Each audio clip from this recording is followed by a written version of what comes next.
Buenos días a todos. Sean bienvenidos a este seminario de investigación del Instituto Nacional de Medicina Genómica. El día de hoy nos acompaña la doctora Erika Chavira Suárez. La doctora Chavira cursó la licenciatura en Biología en la Facultad de Ciencias de la Universidad Nacional Autónoma de México. Obtuvo el grado de maestra y doctora en Ciencias con especialidad en Neurofarmacología y Terapéutica Experimental en el CIMBESTAB. Posteriormente realizó un postdoctorado en el Instituto Nacional de Ciencias Médicas y Nutrición Salvador Subirán y en la Facultad de Medicina de la UNAM. En 2014 inició la colaboración de las líneas de investigación de genómica de las enfermedades metabólicas y genómica del parto prematuro, englobando proyectos dirigidos al estudio del exposoma del embarazo y los efectos en la descendencia. Estas líneas han tenido contribuciones importantes, tales como el manejo adecuado de la información nutricional y gineco-obstétrica para la atención de la mujer embarazada y su hijo, la formalización de convenios para trabajos interinstitucionales, el desarrollo de una cohorte prenatal y la formación de recursos humanos en investigación translacional. La doctora Chavira pertenece al Sistema Nacional de Investigadores, SNI Nivel 1, y ha publicado 10 artículos de investigación en revistas nacionales e internacionales de alto impacto. Ha dirigido 7 tesis que incluyen 3 de maestría y 4 de licenciatura. Desde el 2007 a la actualidad ha sido docente de pregrado y desde el 2016 de posgrado en áreas de ciencias biológicas. Ha recibido 5 premios y distinciones, entre ellas como delegada de México de la Sociedad Development Origins of Health and Disease, capítulo latinoamericano. Destaca su participación como investigadora en el área de programación del desarrollo, epigenética del embarazo y descendencia. Actualmente es investigadora en ciencias médicas, adscrita a la Unidad de Vinculación Científica de la Facultad de Medicina, UNAM, en el INMEGEN. Doctora Chavira, sea bienvenida. Hola, buenos días.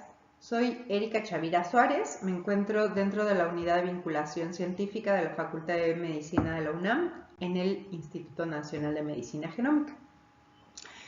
La charla de hoy se titula ¿Qué reflejan los RNAs cortocirculantes del embarazo?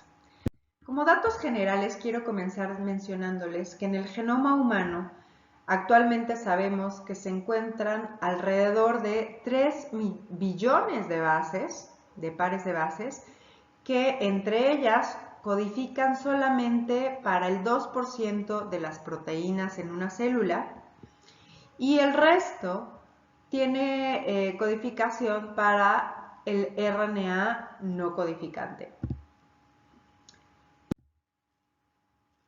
¿Y estas moléculas en qué están interviniendo? Bueno, sabemos que algunas de ellas están, ¿no?, modulando o regulando procesos biológicos, entre los cuales destacan diferenciación celular, la compensación a dosis, la impronta génica y enfermedades complejas. No obstante, la gran mayoría de los RNAs no codificantes que se están identificando últimamente se desconoce en su totalidad a qué funciones están vinculadas.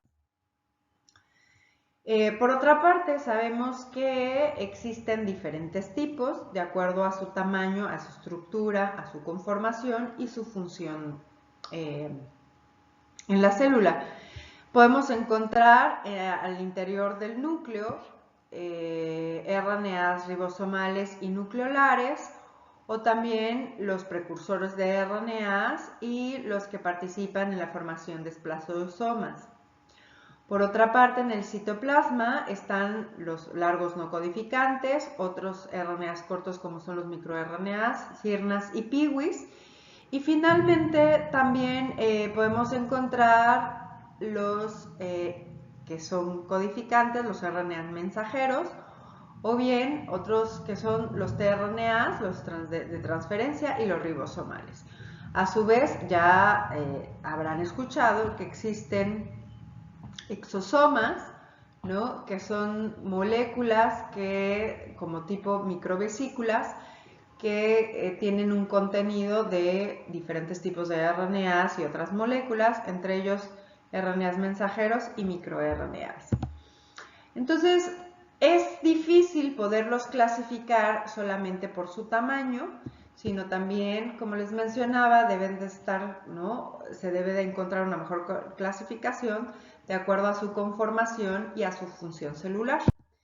Por ello, existe una taxonomía que se ha estado desarrollando a través de lo que se conoce como secuenciación profunda, ¿sí?, que permite no nada más clasificarlos por el tamaño de sus secuencias, en donde se han clasificado por pequeños o cortos RNAs, como son, ahorita vamos a mencionarlos, pero que tengan una longitud menor a 200 pares de bases, o los que son mayores a 200 pares de bases se les denomina largos no codificantes. Y en los recuadros verdes están viendo las funciones a los cuales se han vinculado. Entonces sabemos que de los cortos no codificantes hay unos que participan en regulación de elementos cis, otros a nivel genético, a nivel de intrones, o como los largos no codificantes que tienen, ¿no?, funciones lineares, más bien, estructuras lineares y circulares. Pero bien, ¿por qué son relevantes explorar a estas moléculas, no nada más a través del conocimiento de procesos biológicos, sino porque también se pueden utilizar para aplicaciones en la medicina? Entonces, aquí les quiero mostrar datos de una revisión última, muy reciente, de Sasso y colaboradores, en donde muestran los reportes en revistas, ¿sí?, en donde cada una de estas de los diferentes tipos de RNAs, ¿no?, cuál es el porcentaje de reportes que se encuentran vinculados a ellos. Entonces podemos ver que sigue encabezando los microRNAs como el tipo de RNA corto que que tiene un mayor porcentaje, ¿no?, de reportes, y que además también tiene el mayor porcentaje de patentes publicadas. Por el otro lado siguen los RNAs mensajeros, luego los sirnas, y de esta manera, ¿no?, otros, hasta ver de manera muy pequeñita a los exosomas. Todavía siguen siendo, ¿no? RNAs que se encuentran poco reportados, a pesar de que ya podemos encontrar un gran número, ¿no? de publicaciones asociadas. Pero en la medicina, en cuestiones de aplicación, podemos ver que los que encabezan entonces el mayor número de documentos publicados con ellos son los CRISPR, miRNAs y los RNA mensajeros. De los CRISPR, pues podemos ver que no están tan utilizados para la formación de vacunas, se utilizan más en diagnóstico y sobre todo para terapéutica, dirigidos hacia ese contexto. En cambio, los microRNA siguen siendo los que encabezan el mayor número de reportes, pero pocos se ocupan para el desarrollo de vacunas, más en diagnóstico y terapéutica. Y como tenemos, ¿no? Conocimiento, los RNA mensajeros siguen siendo los que encabezan el tipo de RNAs que se utilizan para las vacunas, tal es el caso de Moderna y Pfizer, ¿no? Que sabemos para el COVID. Y también se utiliza mucho para pruebas diagnósticas y terapéuticas. A su vez, nada más como dato cultural, quiero comentarles que el porcentaje de publicaciones de RNAs asociadas con aplicaciones médicas lleva la delantera cáncer, ¿no? Sigue siendo la enfermedad en donde más se han explorado este tipo de moléculas y donde se sabe mucho es a través de principalmente cáncer de mama, ¿sí? Pero bueno, hay diferentes porcentajes. Posteriormente vienen enfermedades de riñón, hígado, metabólicas, cardiovasculares, pero quiero hacer un señalamiento sobre las enfermedades sanguíneas. Y no tanto por el tipo de la enfermedad, sino más bien por el tipo de muestra. Es muy importante utilizar muestras poco invasivas porque, como sabemos, pues no es factible siempre estar utilizando biopsias para poder estudiar entonces a enfermedades y a estas moléculas. Entonces, uno de los fluidos corporales que más se utiliza y que podemos entonces, que pensábamos que también eran de grandes desechos, pues era la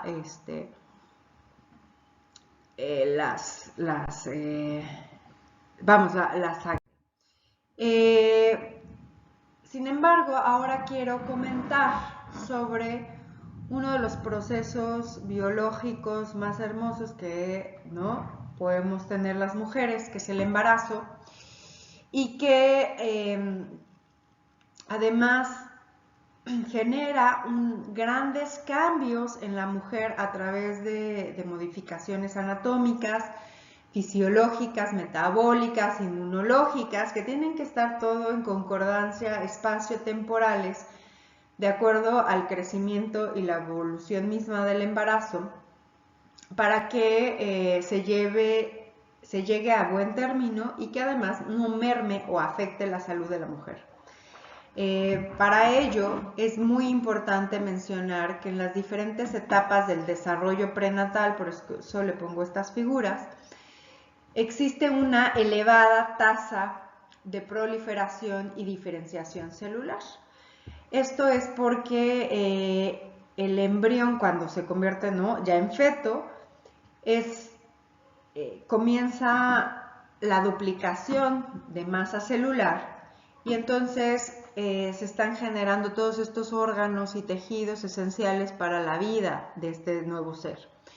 Esto es bien importante porque se conoce el concepto de programación, en donde todo lo que esté exponiendo a este ser puede, ¿no?, estar relacionado posteriormente con la salud o la enfermedad que desarrolle. ¿Y cómo se hace esto? A través de la placenta. La placenta es un órgano magnífico que se ha desarrollado evolutivamente en los mamíferos para mantenerse más tiempo dentro de vientre y entonces se desarrolla de mejor forma sin que depredadores puedan acabar, ¿no?, con él. Entonces, la placenta va a intervenir en el transporte de nutrientes, oxígeno, moléculas o biofactores esenciales para el crecimiento y el desarrollo del feto, pero a su vez va a estar transportando, ¿no?, todos los desechos y gases que libera el bebé, también otras sustancias que, ¿no?, de información para la mamá de sus requerimientos, y además tiene funciones altamente especializadas que van, ¿no?, desde su implantación, tiene que estar secretando y sintetizando hormonas que regulen la fisiología de la madre, pero que también, ¿no?, estén coordinadas con el evento del desarrollo del bebé. Produce la angiogénesis en el útero para el crecimiento con base en el crecimiento del feto. Actúa sobre el sistema inmunológico materno para que se genere una tolerancia y no se rechace al feto, estimula el crecimiento intrauterino, suprime concentraciones miometrales y a su vez, y esto es bien interesante, actúa sobre receptores cerebrales tanto de la madre como del feto. Entonces, esta hormona tiene que hablar lenguaje feto, lenguaje mamá y además estar filtrando información esencial para el mantenimiento de cada uno de ellos.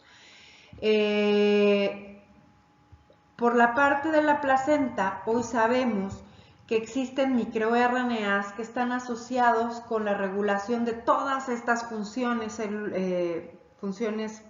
del trofoblasto, que es, ¿no?, la célula que da origen a la placenta, y que en los euterios o animales placentados, ¿sí?, podemos ver que existen agrupamientos o clústeres de microRNAs que son específicos entre géneros de mamíferos, como pueden ser, ¿no?, los primates. Los primates compartimos el clúster 19, no obstante, el clúster 14 se encuentra presente de manera muy conservada en todos los mamíferos, y también los roedores, por ejemplo en el ratón, de manera específica se encuentra el agrupamiento del clúster 2.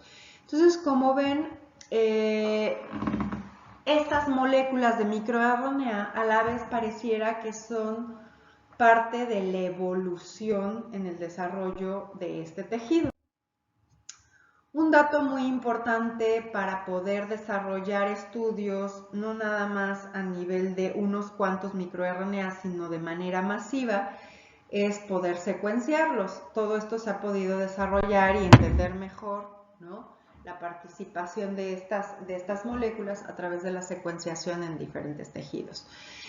Aquí yo les muestro de las primeras como trabajos más serios, en donde utilizan muestras de plasma de una mujer, de mujeres no embarazadas, del padre, de la madre y del plasma del cordón umbilical del feto, en donde analizan las distribuciones de los microRNAs que se encuentran en circulación, y lo que encuentran es que difieren algunas, ¿no?, difieren patrones de distribución entre el control y el padre versus con las distribuciones de los microRNAs en la madre y en el feto. Entonces, eso es uno de los primeros hallazgos ¿no?, que se han encontrado. También, como saben, se ha mencionado que muchos de los órganos y tejidos secretan a la circulación microRNAs, y por supuesto, pues la placenta se piensa que es uno de los órganos que más se secreta, ¿no?, este tipo de moléculas durante el embarazo. No obstante, en este estudio demuestran cómo si exploran los índices de coeficientes de correlación de microRNAs en placenta y en plasma fetal, no cambia mucho con respecto a los coeficientes de correlación entre placenta y plasma materno, lo que hace mención a que si vemos de manera masiva o global la expresión en circulación, pues no vienen realmente, ¿no?, muchos de estos con origen placentario. No obstante, cuando hacen estos estudios dirigidos o limitados para ciertos grupos solamente y grupos que ya se han relacionado con funciones placentarias, como les comenté anteriormente, pues entonces ya ven un sesgo de que se encuentran positivamente correlacionados, ¿no? Con placenta, con plasma fetal y plasma materno.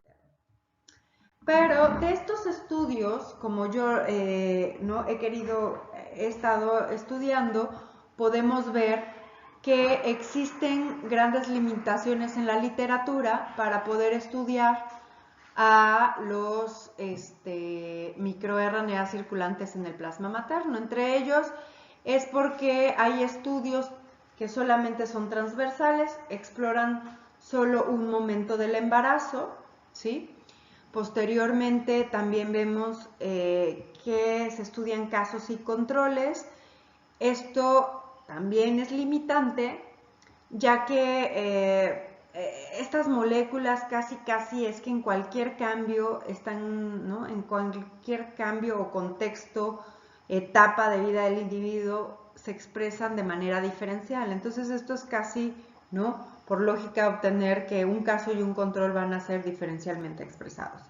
Y luego, sujetos a los inicios, cuando comenzaba mucho de la secuenciación nueva, reciente, se utilizaban pools de muestras ya que se obtenían bajas concentraciones o muy poca concentración de RNAs. Entonces se utilizaba hasta de 10 individuos en una sola muestra para mandar a secuenciar. Entonces había importantes vamos, ¿no? Diferencias, mezclas de varios datos por ser de diferentes individuos. Y el que también no se hicieran estudios longitudinales, ¿no? Ya sea en nuestro caso como estudiamos el embarazo, ¿no? Se estudiaba a un sujeto en un periodo y a otro sujeto en otro periodo, y esto pues también trae problemas en la interpretación de datos. Y finalmente, antes se hacía la experimentación con un par o unos cuantos microRNAs a través de las técnicas de PCR en tiempo real, y pues esto limita mucho los estudios porque, como hoy ya sabemos, los microRNAs no nada más trabajan de manera independiente, sino, ¿no? Es una colaboración entre ellos, y entonces pues estudiarlos de manera independiente no es la manera más adecuada. Otra limitación que existe actualmente es la manera en cómo estudiamos los datos de secuenciación. Inclusive no hay un diseño estandarizado para analizar la RNA seco, o sea, una metodología que todo el mundo de manera reproducible llevemos a cabo, y entonces eso mete también que podamos tener diferentes resultados. Pero bien, ¿cómo es que nosotros nos hemos enfrentado a estas limitaciones? Pues hemos querido aprovechar completamente el desarrollo del doctor Felipe, que es ¿no? la construcción de cortes perinatales. Yo podría decirles que él es un experto, ¿no? A nivel nacional, que inclusive ha sido pionero de los que ha estado, ¿no? enseñando a diferentes grupos recientes de investigación que ya también están generando sus cortes perinatales. Bien, pues el doctor cree mucho en estas cortes, y yo les voy a explicar por qué. O sea, es lo que nos permite realmente atacar dos frentes: cuidar a la mujer embarazada, dándole la mejor atención clínica que se puede dar, que es eso esencial. Entonces ya tiene una retribución directamente en la paciente, y por el otro lado, poder tener las mejores muestras biológicas cuidadas que podemos, ¿no? obtener y estudiar. Entonces nosotros, ¿no? quienes estudiamos muestras de plasma o tejidos, ¿no? en el laboratorio. Entonces, La formación de las cortes perinatales es lo que nos ha permitido, ¿sí?, explorar de manera longitudinal muestras de microRNAs en circulación, y quiero comentarles sobre la corte perinatal de la Ciudad de México, que comenzó su construcción en noviembre de 2017 y paró por temas de pandemia en marzo del 2020. No obstante, logramos obtener el seguimiento de los embarazos de 96 mujeres, ¿no?, que acudieron a este hospital. Él fue en ese momento el director de este hospital, y sin gente que entendiera la necesidad de tanto la atención clínica como la relevancia que es tener buenas muestras biológicas y de las mismas, ¿no?, regiones o situaciones, condiciones, no se podría llevar a cabo este tipo de experimentos, de estudios tan complejos. Entonces, la corte perinatal de esta primera fase de la Ciudad de México consta con mujeres que tienen de 20 a 35 años, que son menores de 18 semanas de gestación cuando se reclutaron, que presentaban embarazos únicos, no gemelares, y que además firmaron una carta de consentimiento para la construcción de esta corte y obtención de muestras biológicas. Los criterios de exclusión fueron que algunas de las mujeres presentaran complicaciones obstétricas, que tuvieran una falta de asistencia a sus consultas, porque ahorita les voy a platicar brevemente de cómo consisten estas consultas, y que además tuvieran atención al parto, pero en el hospital, ¿sí?, en el Hospital Enrique Cabrera. Las consultas son muy importantes, extremadamente importantes, porque es de donde obtenemos los datos clínicos, ¿sí?, de toda la antropometría. Entonces se les hace un estudio de consulta gineco-obstétrica que dura aproximadamente 30 minutos, cosa que no es igual cuando tienen una consulta de primer nivel. Eso lleva no más de 15 minutos, bueno, aquí es de 30, además de su consulta de medicina fetal, que les da resultados estructurales de su bebé, ¿no?, por medio de ultrasonido. Entonces es una gente especialista para poder hacer, ¿no?, calificada para hacer estos análisis. Y además otra consulta de nutrición, como les comenté, es sumamente relevante, la parte de cómo se va llevando la tasa de proliferación y diferenciación celular para la construcción de órganos y tejidos, y cómo son susceptibles estos desarrollos a través de la alimentación. Entonces, como ven, realmente el desarrollar una corte perinatal pues también favorece la salud de estas mujeres o de las pacientes que se están tratando. Las consultas son de manera mensual, de tal forma que si llegan antes de la semana 18 de la gestación, podemos tener hasta 7 consultas, ¿sí?, y 2 después del parto, que se le conoce como puerperio, recientes, ¿sí?, de los primeros 45 días después del embarazo.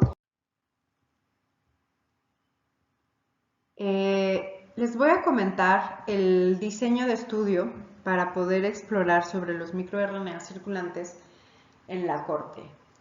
Nosotros, antes de ver, como les comentaba, alguna condición patológica, realmente queríamos ver cómo se encontraban, ¿no?, expresados en la circulación del embarazo, y no de diferentes embarazos, sino del mismo a nivel longitudinal. Entonces, seleccionamos de la corte a 8 mujeres que llegaron a buen término y que no presentaron complicaciones a lo largo de su embarazo. Además, tomamos como condición control a mujeres no embarazadas que presentaron el mismo rango de edad y que también eran mujeres sanas. Durante el seguimiento, en cada periodo del embarazo por trimestre se les tomó una muestra sanguínea en donde se fraccionó y tomamos el plasma para obtener el RNA y entonces mandarlo a secuenciar. Cabe mencionar que previamente, durante el desarrollo del embarazo, se tomaron mediciones de crecimiento fetal, como longitud de fémur y peso estimado, y también en el momento del nacimiento talla y peso.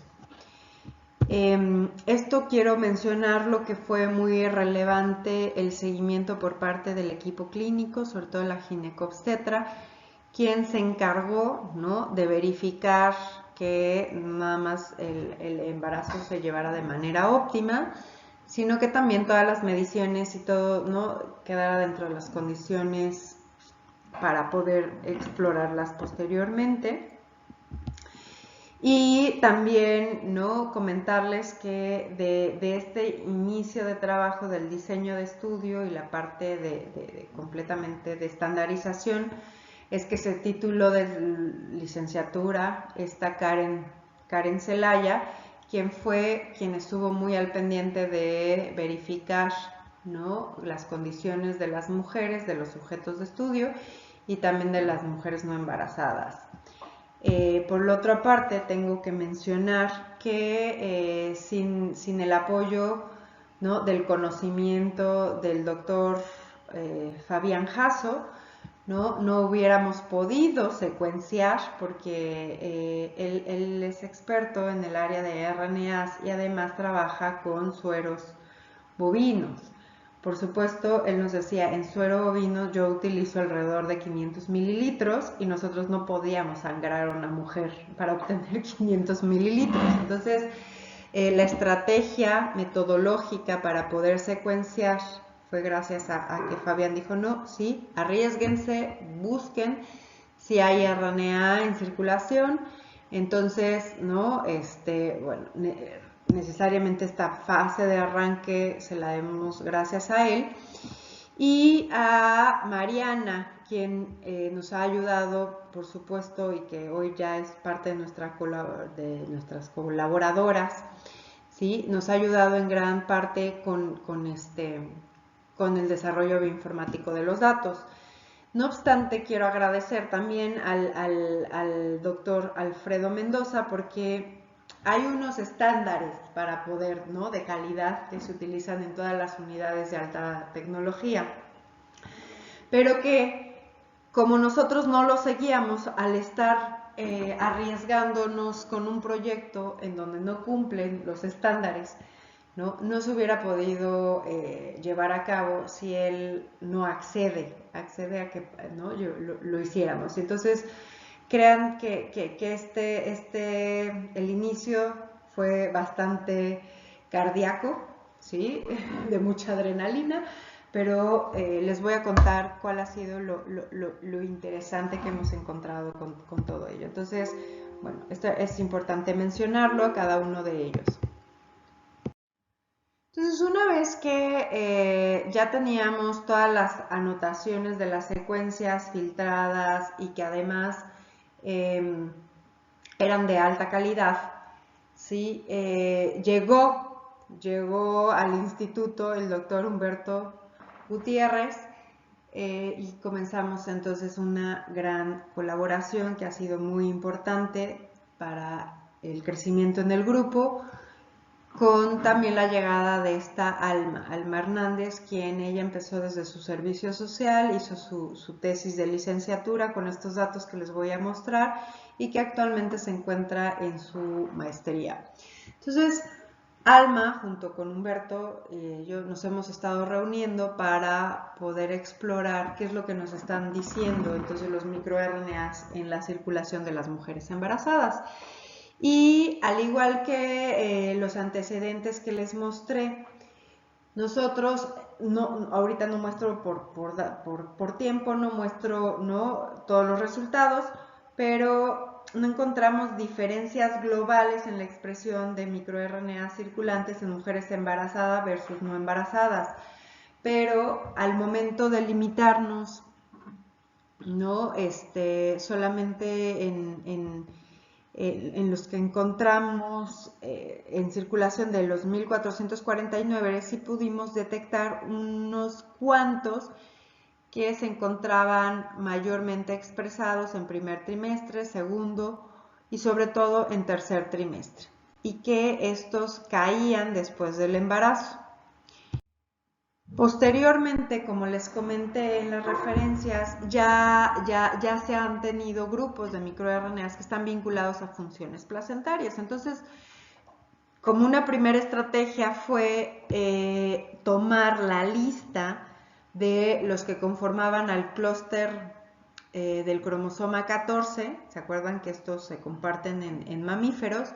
Y del clúster 19, que solamente son exclusivos de primates, y ver qué tantos de ellos ¿no? se encontraban primero en circulación y si realmente estaban expresados en alguna diferencia, ¿no? Con respecto a las no embarazadas. Entonces, como verán, este es por debajo, vamos a ver que los microRNAs de las mujeres embarazadas, el clúster 14 se encuentra subregulado a lo largo del embarazo y que el clúster 19 se encuentra ¿no? regulado a la alza de acuerdo a la evolución del embarazo y que cae completamente después de él. Estos datos son muy importantes porque en placenta la expresión es al revés, mientras que en los primeros semanas de gestación pareciera que se encuentran, que se van incrementando la expresión, ¿sí? De los 14, del cromosoma 14 y del cromosoma 19 pareciera como que van declinando, ¿no? Entonces, algo ahí está pasando que es diferente entre placenta y la mujer. Entonces, una estrategia que se siguió para ver si podíamos observar en la circulación eventos propios del embarazo fue utilizar los microRNAs que están altamente expresados en otros compartimentos de tejidos y fluidos propios del embarazo, como son la placenta, el cordón umbilical, el plasma, el líquido amniótico y la leche materna. Entonces, se tomaron de bases de datos del Gene Expression Omnibus, ¿sí? Que están abiertas al público y tomamos entonces el 25% más altamente expresado de cada uno de estos compartimentos y después entonces quisimos ver ¿no? de esa lista cómo se encontraban en su expresión para compararlos ¿no? entre cada uno de estos compartimentos y lo que ustedes están viendo son las comparaciones entre ellos mismos para demostrar que este grupo del 25% le vamos a llamar de aquí en adelante subpoblaciones de microRNAs en circulación de estos compartimentos de fluido amniótico, de líquido amniótico, perdón, de leche materna, de placenta y de cordón umbilical. Entonces, eso es lo que están viendo aquí, las subpoblaciones que comprenden a estos tejidos. Y entonces, con esa información, con esas señales, quisimos ver cómo se encontraban directamente en la circulación. Entonces, estos, Almita, lo que ¿no? está señalando aquí es cómo de acuerdo a la evolución del embarazo, podemos ver que la señal que proviene del líquido amniótico, de leche materna, de placenta y de cordón umbilical se encuentra principalmente ¿sí? a la baja en mujeres embarazadas. ¿Por qué? Porque se hace la diferencia de la mediana de la expresión entre mujeres embarazadas menos las no embarazadas.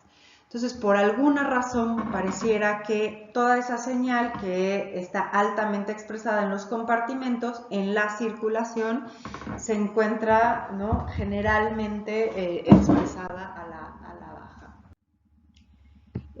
También quiero mostrarles, entonces, ¿para qué utilizamos los datos de crecimiento? Y esto es porque los vamos a utilizar para explorar si se encuentran correlacionados, ¿no? Con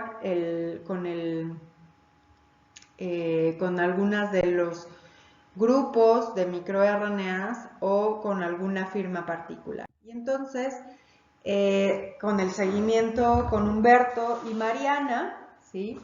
Ellos tomaron los microRNAs más altamente expresados en la circulación materna y hicieron una serie de correlaciones, de análisis de correlación absoluta, en donde lo que muestran es cuál es el grupo de microRNAs que se correlaciona de manera más fuerte con los indicadores de crecimiento fetal. Y entonces en su conjunto estos datos lo que les están mostrando es que se encontraron una firma que se compone de 5 microRNAs para el indicador de longitud de fémur y de 6 microRNAs para el peso estimado fetal, ¿sí? Que se correlaciona de manera positiva, ¿ok? Versus la manera negativa no se encontraron, ¿no? Firmas. Entonces, para validar este estudio o estos resultados, más bien, se hizo una prueba de Random Forest, en donde también se encontró a través de esta validación una firma todavía más robusta asociada con longitud de fémur, en donde se encuentran 43, ¿sí? 43 microRNAs que están relacionados con la longitud de fémur y de los cuales 4 de ellos se comparten con nuestra firma inicial de crecimiento. Entonces, esto es uno de los primeros hallazgos muy relevantes, ¿sí? Que por cuestiones de querer utilizarlas más a futuro para explorar si es posible tener una patente, es que no se muestran cuáles son. Alma, entonces quisimos ver qué sucedía con nuestra firma, ¿sí? Si se encontraba la firma asociada, sobre todo con, ¿se acuerdan? Con estos microRNAs de función placentaria que son cromosoma 14 y 19. Y entonces vamos a ver que existe un sobrelape de la firma exclusivamente en el cromosoma 19 y no así en el cromosoma 14. Y suena bastante lógico si estamos hablando que el cromosoma 14 se comparte, ¿no? en los mamíferos. Entonces, estos datos simplemente es como, ¿no? Subrayar ese dato. Y finalmente quiero mostrarles, porque en realidad hemos obtenido muchísima información, pero les estoy mostrando datos realmente que puedan ser utilizados como aplicación médica. Entonces, ahorita Alma hizo un estudio de enriquecimiento funcional a través de tomar la lista de los microRNAs que se encuentran en el cromosoma 14 y en el cromosoma 19 y ver cuáles eran sus blancos genéticos. De esos blancos se hace un estudio, ¿no? Para ver cómo estos genes están participando en diferentes procesos biológicos y hace un análisis semántico porque salen listas enormes, ¿sí? de procesos que son, se repiten entre sí. Y entonces lo que vio es que había mayor número de procesos biológicos vinculados al cromosoma 14, como son entre ellos procesos apoptóticos, de desarrollo, ¿sí? De transducción de señales y de comunicación celular. Las bolitas significan, ¿no? El tamaño de la bolita significa la frecuencia ¿no? En qué tantas veces se repite la terminología, ¿sí? Y en gradiente de colores el amarillo es ¿no? menos significativo, el morado más significativo. Entonces podemos ver cómo los procesos del desarrollo están siendo, ¿no?, procesos altamente enriquecidos en este cromosoma. Ahora, cuando lo vemos en el cromosoma 19, ¿sí?, vemos que está menos enriquecido en procesos biológicos, no obstante, algunos se comparten y otros son, por ejemplo, ¿no?, procesos del desarrollo, ¿ven?, se sigue compartiendo, son importantes, pero aquí ya podemos ver síntesis de ciertas macromoléculas, ciclos celulares, que son característicos. Entonces, como primera parte, creo que esto, ¿no?, con esto cerramos la parte de los microRNA. Y actualmente con Mariana estamos caracterizando a los otros RNAs cortos que se encontraron, ¿no?, en circulación y que tenemos forma de encontrar las anotaciones en bases de datos. Entonces aquí Mariana, como ven, construye un gráfico de barras en donde muestra cada uno de los tipos de microRNAs más abundantes en circulación, ¿sí?, que se han anotado, que ya se encuentran las secuencias anotadas en las bases de datos, y cómo en rojo se señalan las que encontramos en circulación. Entonces vemos que siguen siendo los microRNAs el tipo de RNA, que más se encuentra en circulación después de los ribosomales. Por otra parte, también podemos ver cómo se comportan en cuanto al conteo de lecturas, ¿sí?, y esto para la abundancia. Entonces esto lo que nos está diciendo es qué tan abundantes son estos microRNAs en el eje de las X, en donde podemos ver que los tipos más abundantes son los microRNAs, los yRNAs y los ribosomales. No obstante, los tRNAs. Entonces son los microRNAs, tRNAs y yRNAs los que presentan mayor abundancia en los tipos de RNAs en circulación.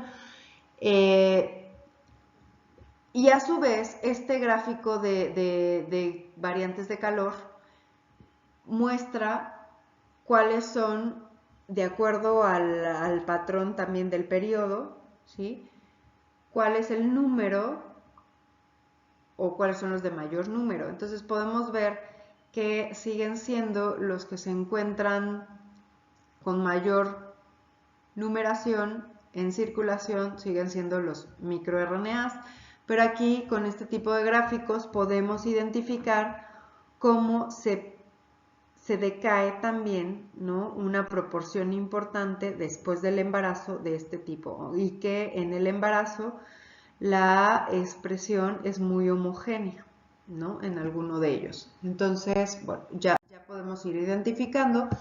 También, a su vez, hemos analizado los cambios dinámicos en los RNAs durante y después del embarazo, que estamos viendo que existen tipos de RNAs que no se encuentran en alguno de los periodos del embarazo, que son estas, ¿no?, que se señalizan con color gris, pero que a lo mejor están, por ejemplo, los microRNAs que se mantienen a lo largo de todo el embarazo y los que están en el primero y desaparecen, y cuáles son, ¿no?, los que en el segundo también, ¿no?, decaen, o como podríamos ver que los ribosomales se mantienen también a lo largo. Y con estos sobrelapamientos, pues podemos ir identificando de los tipos cuáles son los que se comparten en cada uno de los periodos, ¿sí?, de manera importante.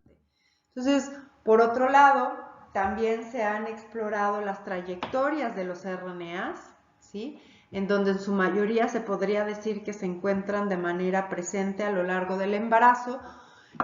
Posteriormente hay otros, bueno, a lo largo, y que son, ¿no?, principalmente conformados por los ribosomales, los tRNAs y los microRNAs, pero que también los otros tipos pues tienen otros comportamientos. Están los que bajan, ¿no? Tienen periodos como latentes, bajan, suben, bajan, o viceversa, suben, bajan, suben, ¿no?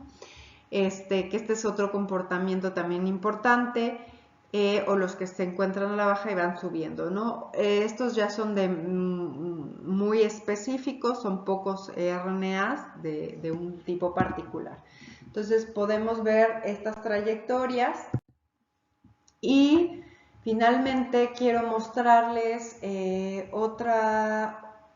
cómo no nada más es explorar a los microRNAs, sino también a los tRNAs, que estos sufren diferentes, ¿no?, ediciones en su estructura, y de esa manera nosotros en circulación lo que estamos encontrando son diferentes variantes, ¿no?, editadas de los tripletes. Entonces hay tRNAs que se encuentran expresados todo el tiempo, como son, ¿no?, los que pertenecen al aminoácido para cisteína. En cambio, hay algunos que estarán, ¿no?, regulados a la baja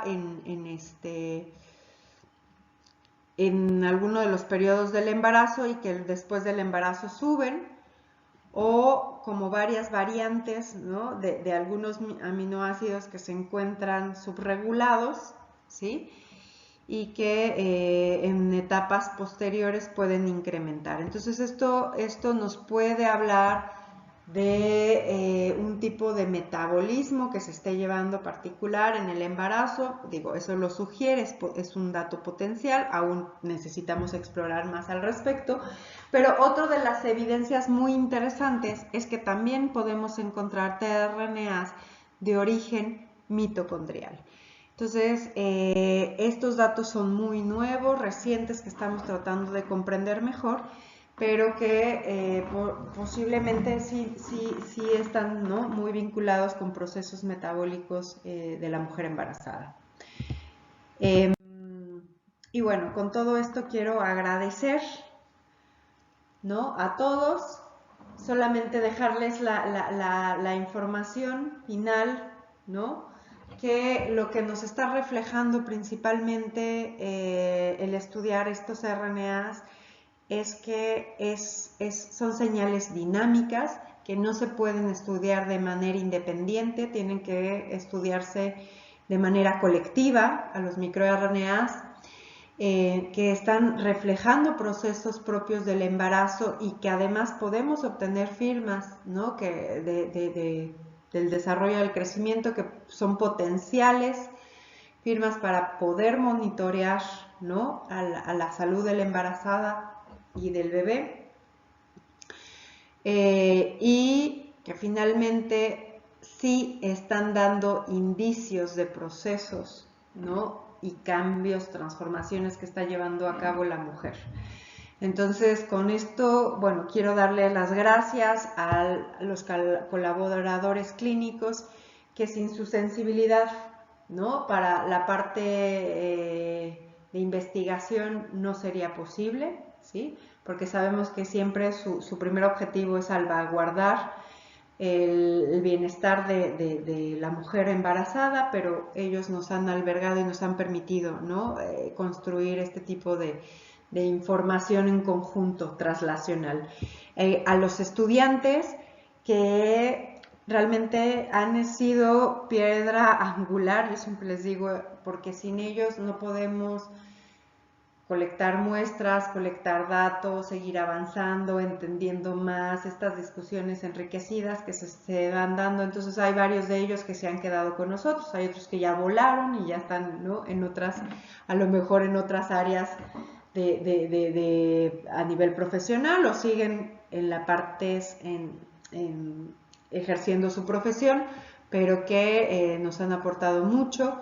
Y por supuesto las colaboraciones multidisciplinarias, que sin ellas no podríamos entender estos análisis complejos que estamos llevando a cabo y que son esenciales para entender algo que es cómo una mujer embarazada vive su embarazo, tiene diferentes exposiciones, está haciendo esto parte de su información de regulación o desregulación, y esto está programando a un individuo a que desarrolle cierto fenotipo en la salud o en la enfermedad. Entonces, gracias infinitas a cada una de las personas, porque de todos estamos aprendiendo.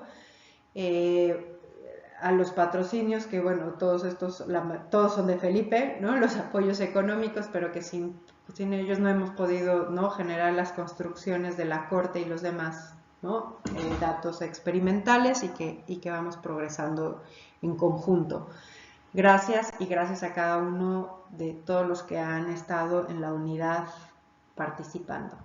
Gracias.